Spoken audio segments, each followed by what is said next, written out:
My name is Jenna Walker. 3 years ago, I turned my garage into a scholarship fund. My first office was a folding table. My first donation was $20. My family thought it was ridiculous. My brother Kyle called it a charity fantasy. My sister Megan filmed my garage and posted it in the family group chat. The caption said, "Corporate headquarters." Everybody laughed, even my mother. 3 years later, at a statewide education gala, a young man walked onto a stage packed with donors, school leaders, and reporters. Before accepting his award, he looked across the room, straight at me. Then he said, "The woman they told me not to trust is the reason I'm standing here tonight." And suddenly, my family wasn't laughing anymore. I was 35 when I lost my teaching job. 12 years. Hundreds of students. Countless nights grading papers. Gone in a single afternoon. The district announced budget cuts. My position disappeared. Everyone kept telling me it wasn't personal. That didn't make it hurt less.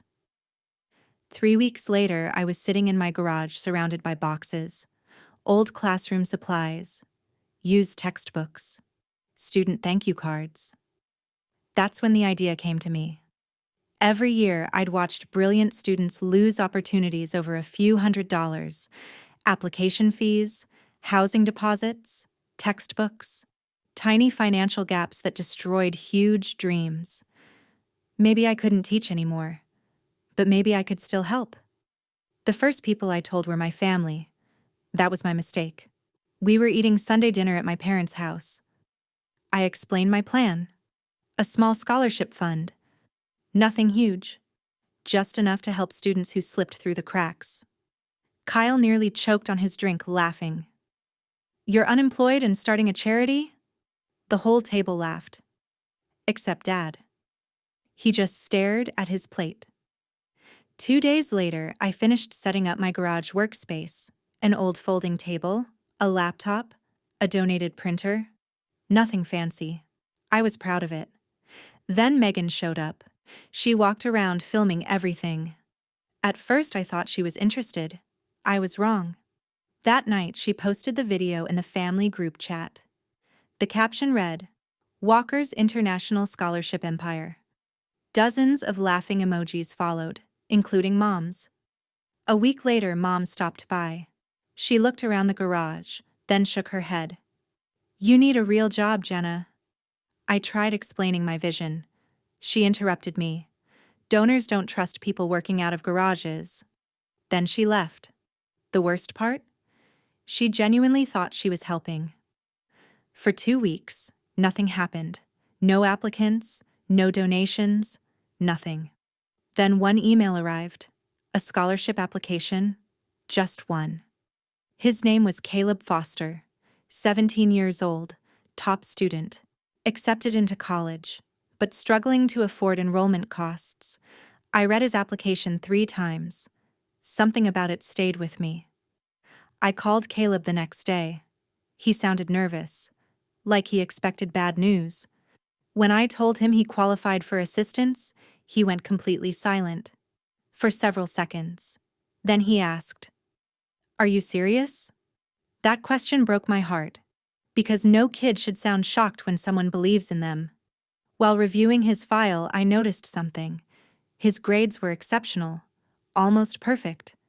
But attendance records showed he missed school regularly. When I asked about it, Caleb hesitated, then changed the subject. Something wasn't adding up. 3 days later, $20 appeared in the scholarship account. No name, no message, just $20. Most people would have ignored it. I didn't, because it was the first proof that someone believed in the idea, even if I didn't know who, yet. That night, an email landed in my inbox. Anonymous, no signature, no name, just one paragraph. It accused my scholarship fund of being unprofessional, questioned my motives, suggested donors stay away. I felt sick reading it. Then I noticed a phrase, a very specific phrase. One I'd heard Megan use before, almost word for word. And for the first time, I wondered if my biggest challenge wasn't funding. It was my own family. I read the anonymous email 5 times. Most of it was generic. But one sentence stood out. Some people are using struggling students for attention.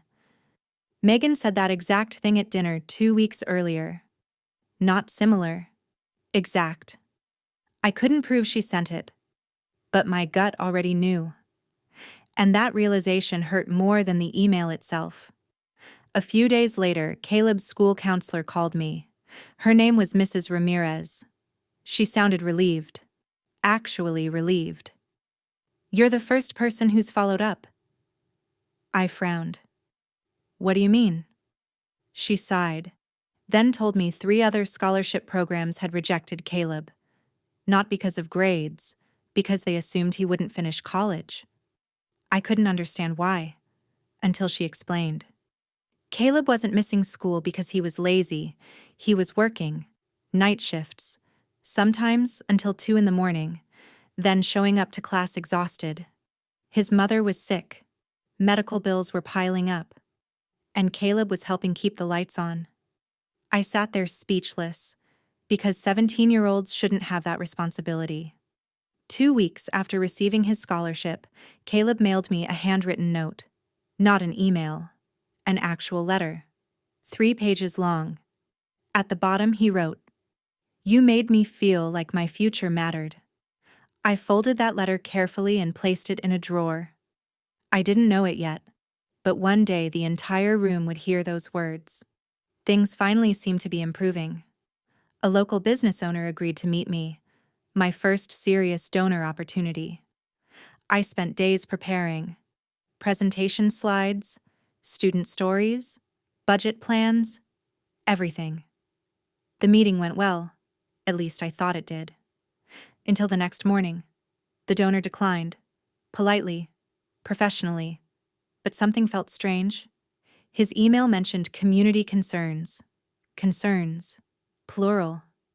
I stared at those words, because nobody outside my family even knew the scholarship fund existed. So where were these concerns coming from? That Sunday, I got my answer.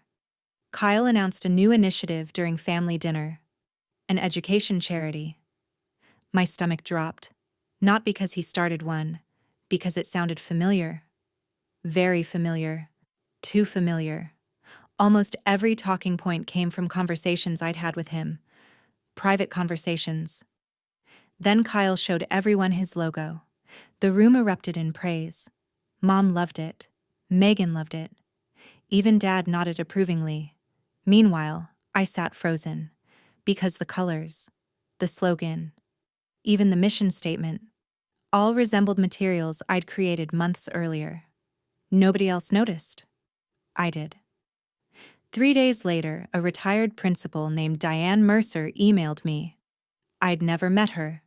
She introduced herself simply, then wrote, "Several former students told me about your scholarship fund."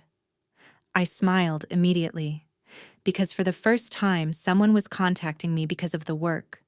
Not the rumors, not the criticism, the work. At the bottom of Diane's email was one final sentence. "I hope the anonymous $20 donation helped." I sat up straight. She was the donor, the very first one, the person who believed in my scholarship fund before anyone else did. Then another email arrived minutes later. Attached was a list, 3 local high schools, 5 counselors, and dozens of students who needed help. For the first time in months, the scholarship fund wasn't shrinking. It was growing. And somewhere across town, Kyle had no idea his biggest problem had just entered the story. For the next 8 months, the scholarship fund grew slowly, not dramatically, not magically. 1 student, then another, then 3 more. Every dollar was stretched carefully. Every application mattered. Meanwhile, Kyle's education initiative seemed to explode overnight. New website, professional videos, fundraising events, media attention, everything I couldn't afford, and everyone kept comparing us. Mom did it constantly. Look at Kyle. Look how professional his organization looks. Look at the sponsors he's attracting. Every conversation became a comparison. Never about impact. Always about appearance. The worst part? Part of me started believing her. Then Caleb stopped replying. No emails. No texts. Nothing. Days passed. Then weeks. I tried not to panic. Students get busy. Life happens. Still, something felt wrong, because Caleb never disappeared without warning. Never. 3 weeks later, my phone buzzed. One text. Only 6 words. I'm still here. Don't quit. That was it. No explanation. No details. Just 6 words. I stared at the screen for a long time, because somehow Caleb was encouraging me, when I was supposed to be helping him. A few days later, Mrs. Ramirez finally called. Her voice sounded worried. Then she explained. Caleb's family had lost their apartment. For nearly a month, they'd been moving between relatives, sometimes motels, sometimes cars. My chest tightened. Because while everyone else celebrated fundraising galas, Caleb was trying to survive. That night, I opened my personal savings account, the account I'd been protecting since losing my teaching job. The account meant for emergencies. This was an emergency. I transferred the money. Enough to help Caleb stay enrolled. Enough to buy time. I didn't tell anyone. Not even Caleb. 2 weeks later, disaster hit. A storm rolled through town. By morning, my garage had flooded, boxes ruined, files soaked, equipment damaged. I stood there staring at the mess, completely exhausted. Maybe Mom had been right. Maybe Kyle had been right. Maybe everyone had been right. Maybe I wasn't supposed to do this. That afternoon, Diane Mercer showed up. She helped move boxes, dry paperwork, organize supplies. Then she looked at me and smiled. Big organizations collapse every day. I frowned. She continued. Small organizations survive because somebody refuses to quit. I never forgot that sentence. A week later, a former volunteer from Kyle's organization contacted me. Her name was Rachel, and she sounded nervous. Very nervous. I think you should see something. My pulse jumped. Because people don't say things like that unless something is wrong. Rachel met me at a coffee shop. Then she opened a folder. Inside were expense reports, invoices, payment records, and reimbursement forms. I scanned the pages quickly, then stopped. Because one number didn't make sense. Kyle's organization had raised thousands for students, but only a tiny percentage went to scholarships. Most of the money went somewhere else. Events, marketing, consulting fees. And one name appeared again and again, Kyle Walker. For the first time, I realized my brother's organization might not be what everyone believed it was. And if I was right, his success was built on something far shakier than my garage ever was. I spent the entire night reviewing the documents Rachel gave me. The numbers didn't add up. Not even close. The next morning, Rachel told me why she quit Kyle's organization. At first, she believed in the mission. The students, the scholarships, the promises. Then she started seeing where the money was actually going. And she couldn't stay silent anymore. One expense report caught my attention immediately. Kyle was paying himself. Regularly. Large consulting fees. According to the records, he was being compensated for leadership services. I almost laughed. Because every time my scholarship fund struggled, Kyle mocked me for not running it like a business. Turns out he was running his like one, for himself. Then I found another familiar name. Megan Walker. My sister.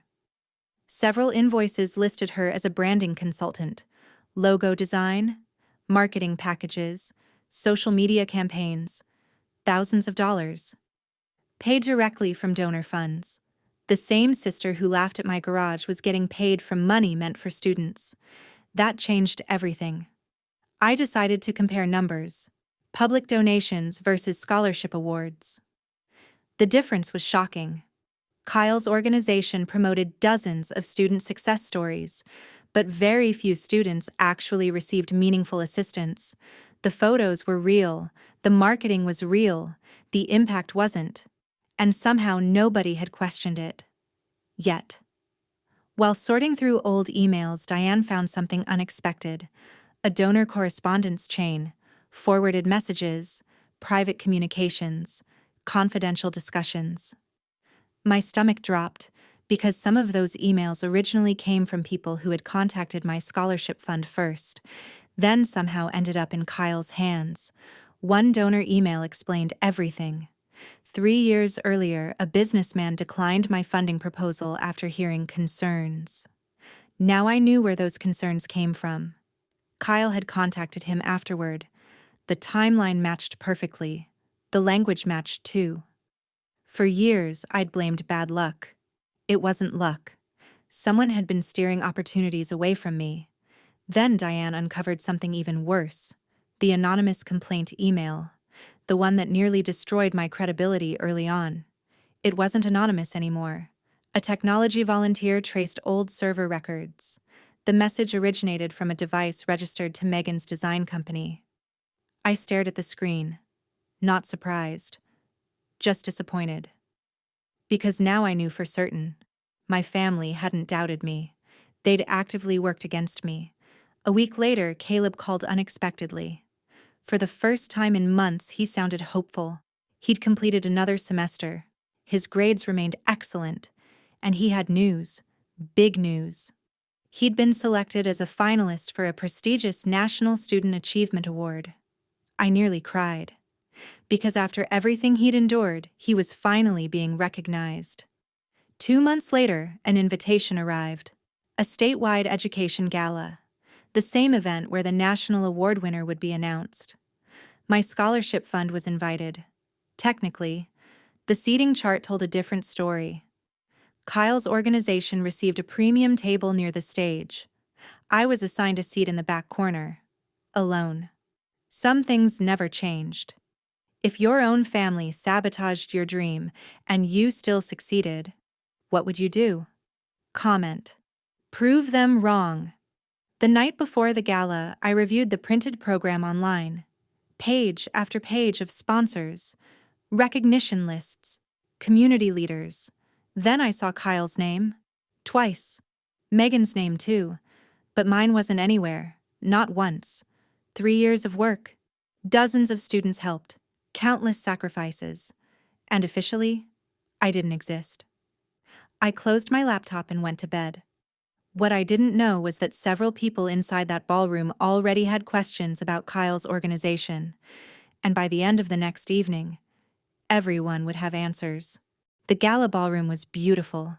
Crystal chandeliers, round tables, hundreds of guests, donors, educators, community leaders, and me, sitting alone at table 27 near the back wall. Meanwhile, Kyle, Megan, Mom, and Dad sat near the stage. Front row. Exactly where they thought they belonged. I smiled anyway. Because I wasn't there for recognition. I was there for Caleb.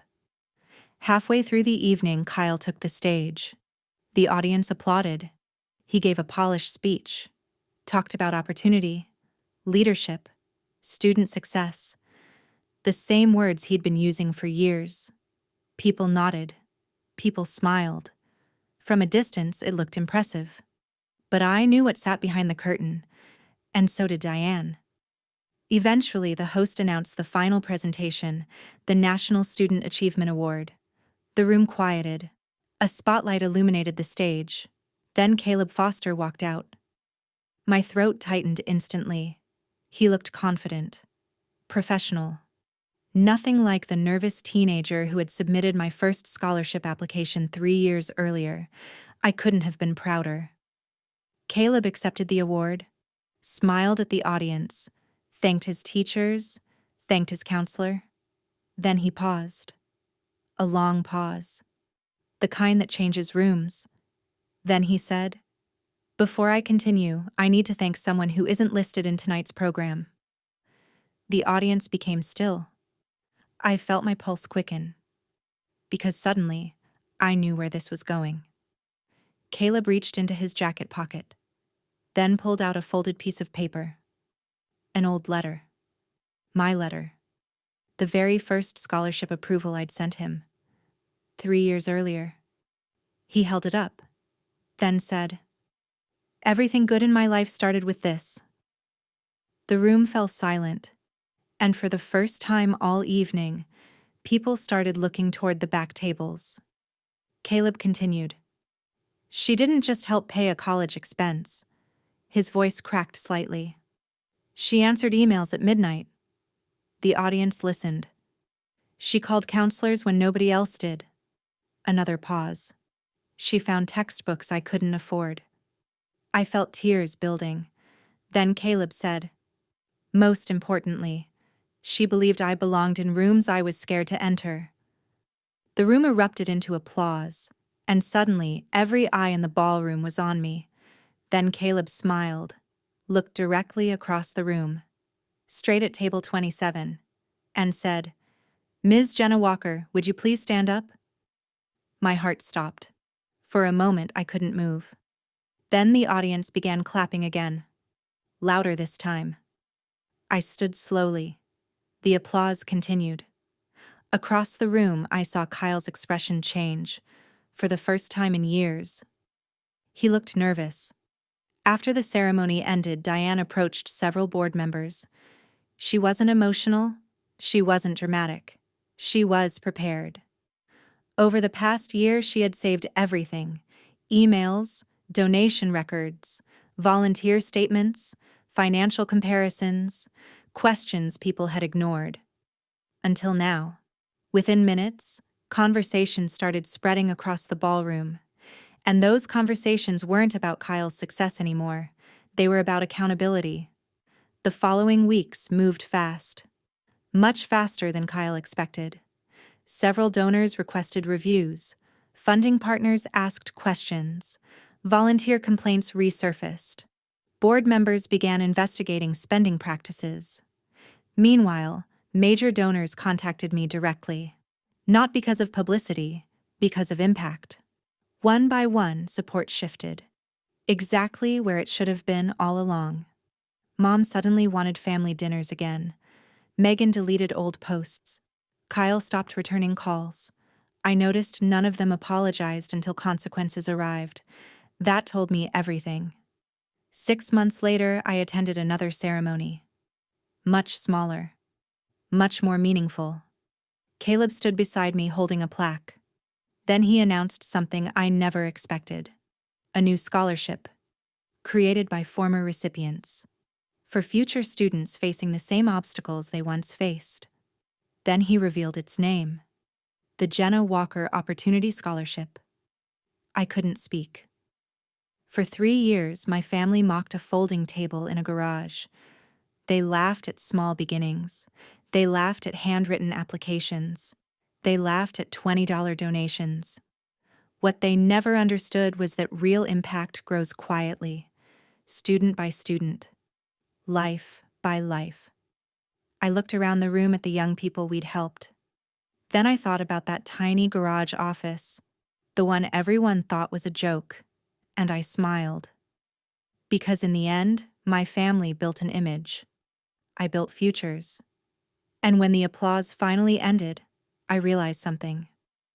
The greatest revenge wasn't proving them wrong, it was watching students prove me right.